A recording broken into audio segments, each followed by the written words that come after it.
Assalamualaikum warahmatullahi wabarakatuh. Selamat siang rekan-rekan wartawan ya, dan juga ini ada beberapa mungkin saya lihat ada dari birokrat atau mungkin juga dari publik ya yang ikut dalam press release Indef siang ini ya untuk menanggapi terkait realisasi pertumbuhan ekonomi 2021 yang dirilis BPS kemarin ya.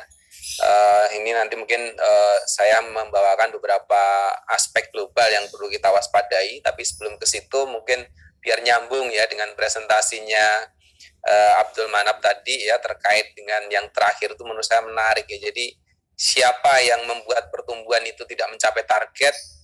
Ya kalau dari datanya Bang Abdul Manap tadi kelihatan jelas yang membuat adalah pemerintah sendiri ya. Dengan menebar SBN, harganya sangat menggiurkan. Tadinya SBN itu adalah kompetitor dari produk bank yang namanya deposito ataupun produk-produk bank lain ya. Jadi istilahnya tadi ada crowding out begitu ya, itu mungkin agak istilah-istilah teknis, tapi gampangnya kan kalau mau sama-sama nyari dana begitu ya di pasar ini ya, di pasar dana ini kan sama-sama memberikan bunga begitu. Kalau bunganya pemerintah itu terlalu gede ya terus otomatis dia akan mendesak gitu ya, dia akan menjadi kompetitornya dari banknya itu sendiri, yang kemudian dilanjutkan dengan situasi di mana akhirnya ya udah daripada saya kompetitor mending saya jadi follower aja gitu ya, saya jadi pembeli saja gitu. Jadi yang beli sekarang ya bank gitu. Kalau yang beli bank dan semakin besar jumlahnya tadi 1.000 triliun lebih ya di dalam datanya itu, apa implikasinya? Implikasinya yang nggak ada kredit yang mengalir ke sektor real. Dan itu artinya apa? PDB itu diukurnya sektor real gitu. Jadi siapa yang bikin blunder di sini? Bagi saya ya pemerintah sendiri begitu ya, dengan terus-menerus mengeluarkan SBN yang pembeli utamanya bank dan Bank Indonesia ya, yang menjadi ininya last resource-nya ya, atau pembeli terakhir ya ketika pasar lelang tidak begitu berminat gitu ya, dan biasanya selalu minatnya kecil ya karena situasi sekarang gitu. Oke, saya lanjutkan dengan isu globalnya. Saya akan share screen. Nanti bisa kita lanjutkan di diskusi ya. Tadi juga sudah saya share detail dari press release kita. Mudah-mudahan nanti bisa bisa dibaca-baca oleh teman-teman untuk bisa dapat insight yang lebih jauh.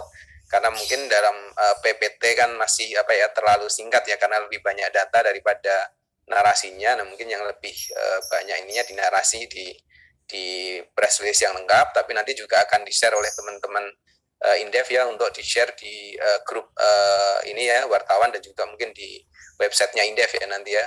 Bagi teman-teman yang menyimak di YouTube nanti tinggal dikunjungi aja websitenya Indef untuk ini ya, untuk mendownload gitu press release yang versi lengkapnya begitu ya, dan juga paparan-paparan ini ya nanti juga akan diupload oleh tim kami begitu.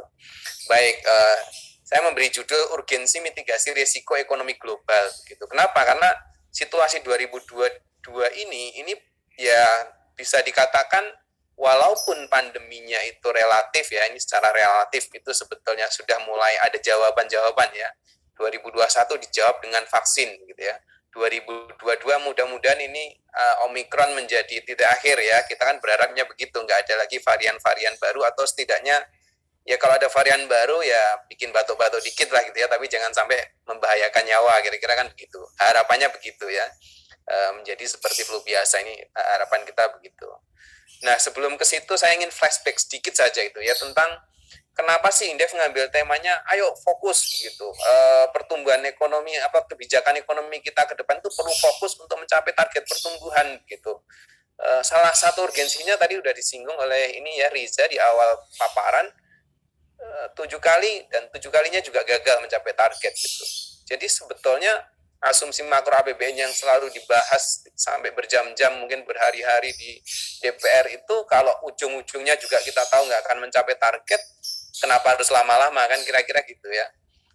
Untuk memberi optimisme ya boleh-boleh aja, tapi nyatanya pelaku bisnis itu akan realistis ya dengan situasinya begitu. Dan ya kalau kita lihat sejauh ini tadi udah disampaikan belum mencapai target. Nah kita berharap proyeksi Indef tahun 2022 yang cuma 4,3 ini salah, kira-kira gitu ya. Jadi kita berharapnya itu ya yang ini kalau bisa lebih tinggi dari 5,2 lah gitu ya. Kalau cuma 5,2 kan sebetulnya hanya kembali ke situasi sebelum COVID nih gitu ya, belum ada akselerasi sebetulnya.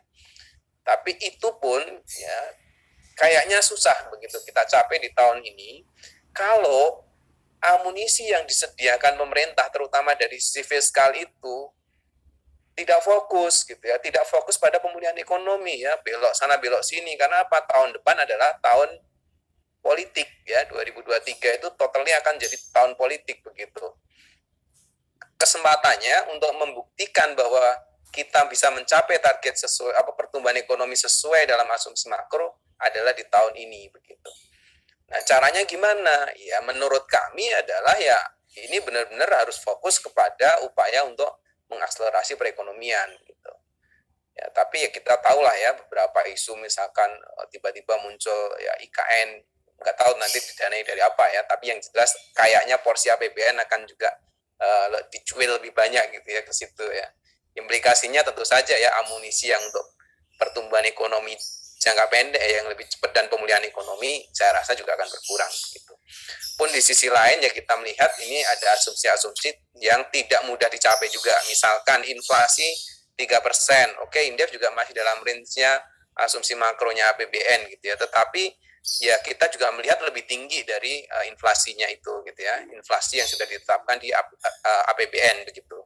Yang berikutnya nilai tukar juga disetting 14.350 ya, menguat kira-kira begitu dibandingkan periode tahun lalu. Tadi sudah disampaikan oleh Mas Abdul Manap ya, angkanya 14.600 ya, dibilang itu karena targetnya terlalu terlalu rendah kira-kira gitu. Harusnya lebih bisa apresiasi lagi. Oke, sekarang 14.300. Kita melihat lebih dari itu nanti realisasinya. Kenapa? Tantangan nilai tukar menurut kami lebih berat di tahun ini ya dibandingkan dengan tahun lalu. Satu lagi SBN tadi sudah dibilang berharap rata yieldnya bisa turun dari 7%.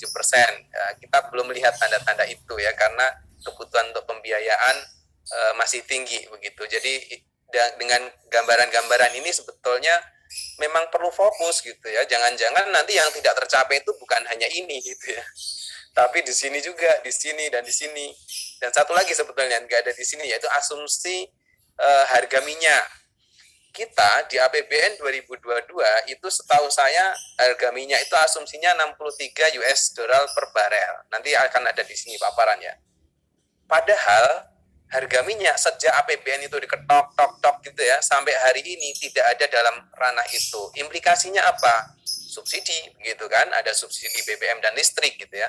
Realisasi subsidi BBM dan listrik itu di tahun 2021 kemarin ini catatannya itu adalah sebesar 83,7 triliun. Tahun ini 2022 di APBN kita itu disediakan 77,5. Jadi sudah lebih kecil dari realisasi tahun lalu. Itu dengan harga minyak belum mencapai 93 seperti hari ini ya dan menuju ke 100 US dollar per barel. Jadi tantangannya nggak ringan teman-teman begitu. Oleh karena itu IMF itu memperkirakan tahun di fase pemulihan ini, fase pemulihan iya, namun diperkirakan 2022 itu pertumbuhannya lebih rendah. Karena melihat tantangan-tantangan tadi juga bukan hanya untuk Indonesia ya, untuk globalnya juga nggak gampang begitu. Selain juga karena ini kan secara baseline 2021 dengan 2022 dengan 2021 di sini ada 2020 kan udah beda ya. 2020 kan kemarin ekonomi global growth-nya kan negatif gitu kan, ada low base effect ya, istilah yang sekarang menjadi ngetren ya.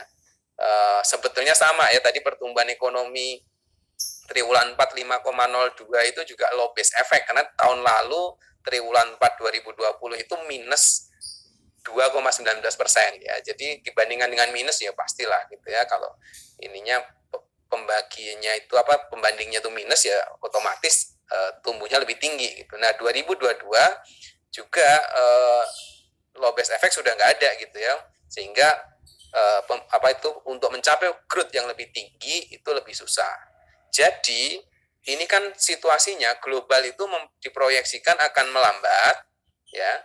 Sementara kita berharap 2022 itu lebih tinggi dari capaian 2021 begitu.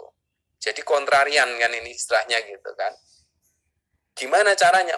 Masih mungkin gitu ya, sambil berdoa kita juga berharap masih mungkin, tapi harus fokus anggaran itu gitu, benar-benar untuk kebijakan pemulihan ekonomi begitu ya. Tentu saja kebijakan pemulihan ekonomi itu ya syarat utamanya kan mengatasi pandemi kan begitu. Ya, terus kemudian yang lainnya mungkin bansos atau yang dikeluhkan Mas Rizal tadi ya, UMKM juga ternyata nggak optimal dan lain-lain. Nah, itu yang diperbaiki begitu.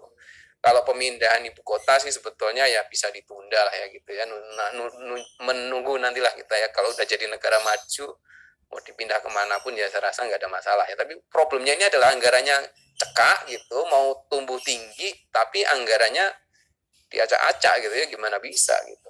Nah, itu poin ininya ya. Oke, saya lanjutkan. Apa yang menjadi tantangannya? Tentu kita semua tahu, pertama adalah tantangan global itu ada di Omikron. Ini berbeda-beda ya, 2021 itu menjadi tantangannya Amerika, itu menjadi tantangannya Uni Eropa, tapi mereka setahu saya sudah lebih bisa mengendalikan begitu. Nah, sekarang Indonesia begitu ya. Nah, ini kemungkinan kan kalau katakanlah dalam 3 bulan ke depan ada lonjakan kasus kan berarti triwulan pertama itu probability untuk mencapai di atas 5% kan sudah agak sulit begitu kan. Padahal kalau mau tumbuh 5% secara 5,2% secara tahunan kan kalau dibagi pro rata aja kan berarti setiap triwulan dia harus tumbuh di atas 5% kan, minimal 5,2 begitu. Padahal kemungkinan masih ya di bawah itu gitu kalau situasi katakanlah Februari dan Maret itu memang menjadi puncaknya dari Omikron ini gitu ya. Mudah-mudahan ini ya sekedar prediksi begitu ya dari ini ya. Tapi agak susah untuk menghindar dari itu kalau ngelihat kasusnya juga semakin tinggi gitu. Tapi sudah terbukti bahwa di level global Omikron itu memperlambat pertumbuhan ekonomi ya. Kita pun juga sudah mulai masuk PPKM level 3 begitu ya, dan mungkin juga kebijakan ikutan yang lain yang memang harus dilakukan ya. Kita juga mendukung untuk upaya mengutamakan penanganan kesehatan dulu begitu. Yang kedua, nah ini tadi yang saya sebut ya, harga minyak sudah melonjak ya.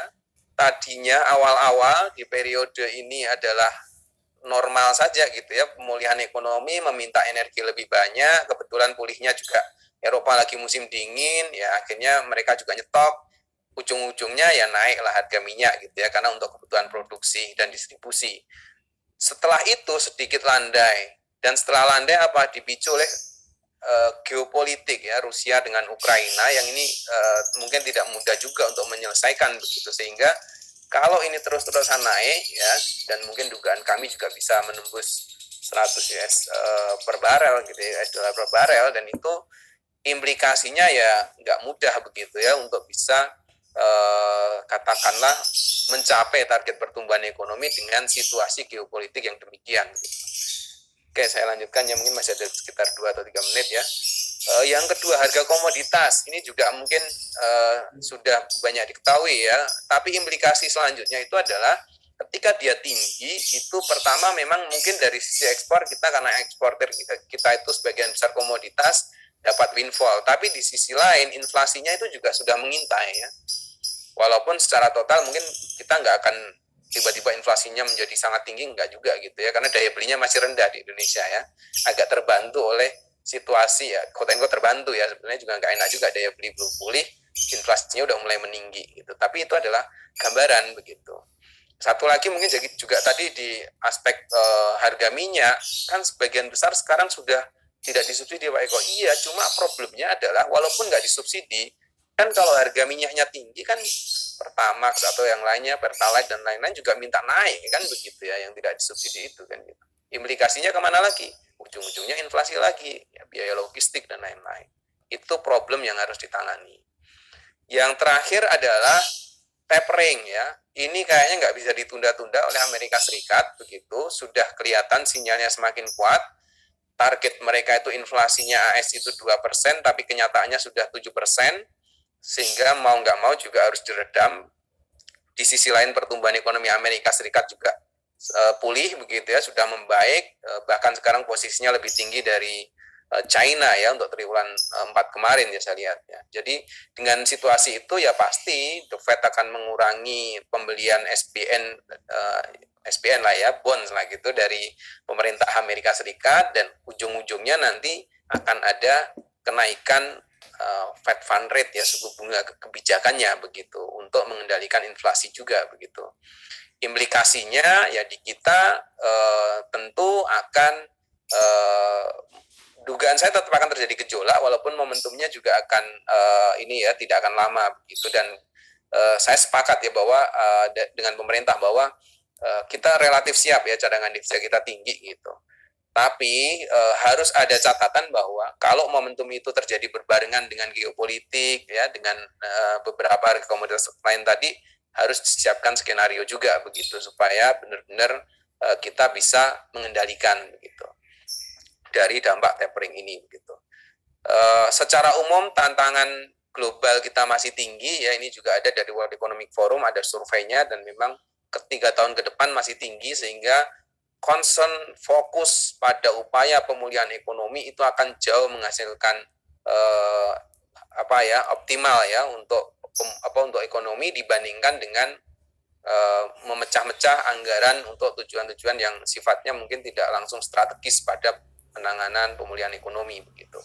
Yang terakhir ya, kita harus memastikan bahwa pemerintah tidak cukup hanya dengan melis resiko ini gitu ya. Oh, ada tapering, ada ini. Iya, itu sudah bagiannya Indef yang melis itu. Tapi yang penting adalah mitigasinya harus cukup gitu ya. Harus disiapkan gimana strateginya kalau harga minyak di atas $100. Gimana strateginya kalau tapering off dilakukan benar-benar setahun 4 kali oleh Bank Sentral AS misalkan begitu. Atau yang lainnya misalkan tadi harga komoditas terus-terusan naik ya, itu semua harus disiapkan lengkap dengan amunisi kebijakan dan ya anggaran. Kalau itu membutuhkan anggaran, gimana kalau harga minyak terus-terusan di atas 100, kemudian apa yang harus dilakukan terhadap subsidi BBM ya, dan listrik dan lain-lain begitu. Itu yang kami harapkan, jawaban-jawaban itu ada di pemerintah ya, dan tidak hanya jawaban tapi tentunya berdasarkan kalkulasi-kalkulasi yang objektif begitu. Saya rasa itu saja teman-teman ya, mohon maaf offset 1 menit ya. Terima kasih, nanti kita bisa lanjutkan di diskusi. Assalamualaikum warahmatullahi wabarakatuh. Waalaikumsalam warahmatullahi wabarakatuh. Terima kasih Pak Eko atas pemaparannya. Sedikit kesimpulan dari pemaparan yang telah disampaikan bahwa ekonomi global dalam fase pemulihan, namun diperkirakan tumbuh lambat. Hal ini dikarenakan global masih menghadapi tantangan dari virus COVID-19, varian Omicron yang mengancam pemulihan ekonomi nasional. Yang kedua adalah melonjaknya harga minyak akibat bergejolaknya geopolitik. Sehingga apabila harga minyak terus menaik, akan berimplikasi pada tidak mudahnya dalam mencapai target pertumbuhan ekonomi. Ketiga adalah tingginya harga komoditas dengan inflasi yang mengintai, di mana hal ini karena meningkatnya permintaan namun tidak diimbangi dengan kenaikan supply. Dan yang terakhir adalah permasalahan tapering off dari Amerika Serikat yang berimplikasi pada kemungkinan naiknya suku bunga acuan, sehingga pemerintah perlu adanya kesiapan strategi dalam mengatasi permasalahan global tersebut.